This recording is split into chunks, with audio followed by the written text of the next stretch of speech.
Presented by CBS All Access. Excited for them, that's great too. But a huge part of video games, and this is not something I want to stoke the flames on, but it is about, making a purchase and then dying for that purchase for years on end and fighting. So the upcoming feature-length documentary for CBS All Access, The Console Wars, tells the story of the original console war, Sega versus Nintendo. As the 80s ticked over into the 90s, Nintendo was the undisputed king of console gaming, but then Sega would not accept defeat, and after a number of shrewd business moves like hiring a new head of Sega America, introducing Sonic the Hedgehog with his fast legs, and deliberately attacking Nintendo in its advertising, Sega eventually was able to claw its way up to be a serious threat to Nintendo. It's an incredible story, and the documentary gathers a lot of the people involved in the companies at the time, aka the veterans, to tell their stories on camera. Console Wars was an official selection of the 2020 South by Southwest Film Festival, and it streams exclusively on CBS All Access starting today. So to get us in the mood to revisit 90s gaming, we thought we'd share some of our favorite video games and gaming memories of the 90s. But first, here is a clip from Console Wars. Said, well, I want you to come to Japan with me because we've got this great 16-bit technology. We want you to run Sega and take on Nintendo.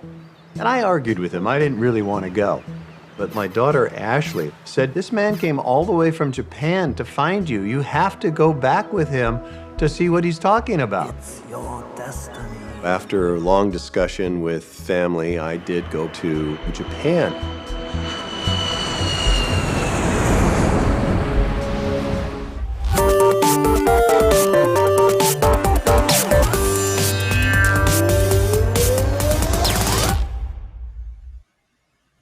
So I've actually known Blake for a while, and he actually came to IGN years and years ago and was talking about making this into a documentary or movie in some way. So like actually seeing this realized is super cool, but also makes me feel like I should have done more with my life.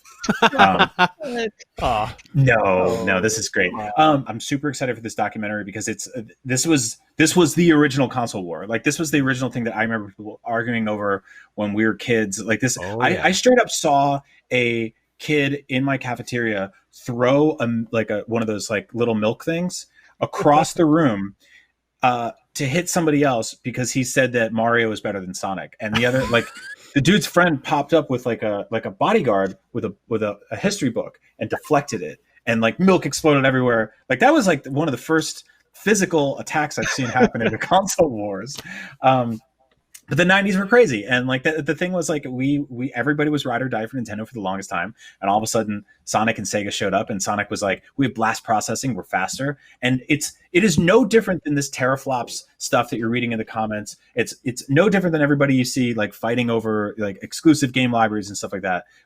War never changes, and so I wanted to ask you guys, what was your favorite game from the 90s? What is your favorite 90s video game? And depending on which platform it's on, we can see where you fall in the console wars.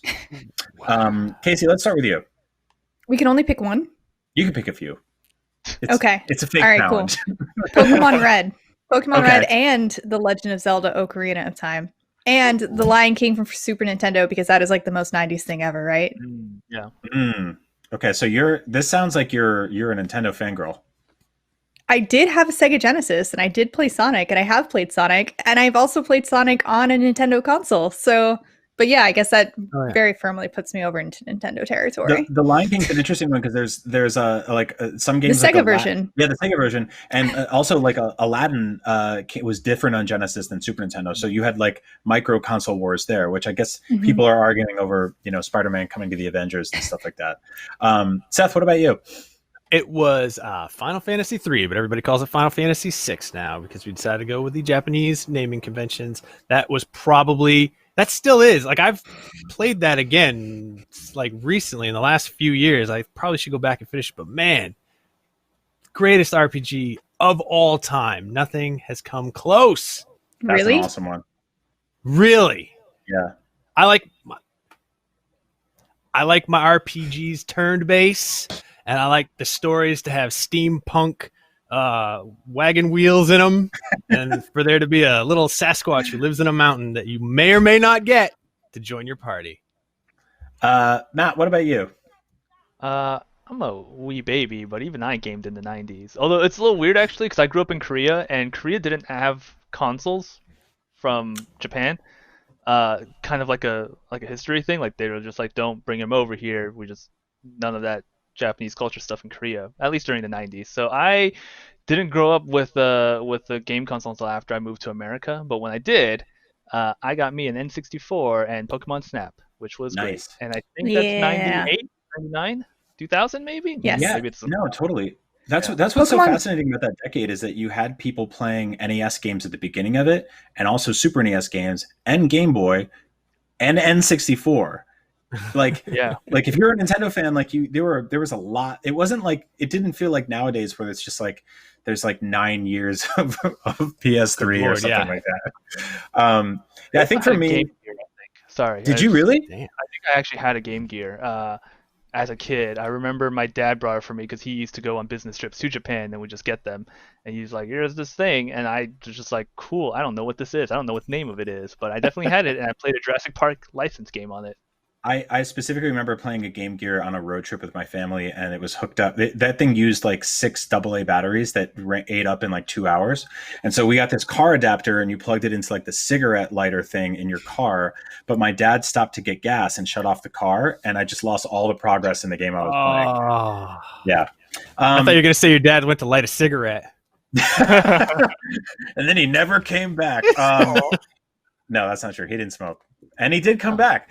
No, I think mine's probably Super Mario 64. Yeah. I'm replaying that now, and it's just it's so weird and so fun and holds up so well. I think like it's some of the level design is just so inventive and strange, and I think like the fact that it's the first 3D platformer of its kind, and I just remember like pushing the analog stick forward to tiptoe. I remember seeing this game in a Toys R Us running on a demo kiosk about a few Same. days.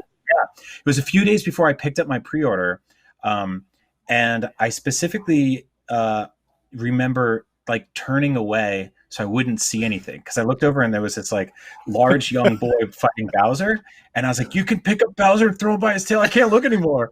And like now my whole job is seeing games early, but. Yeah, so that is the Console Wars brand new documentary on CBS All Access. Launches today.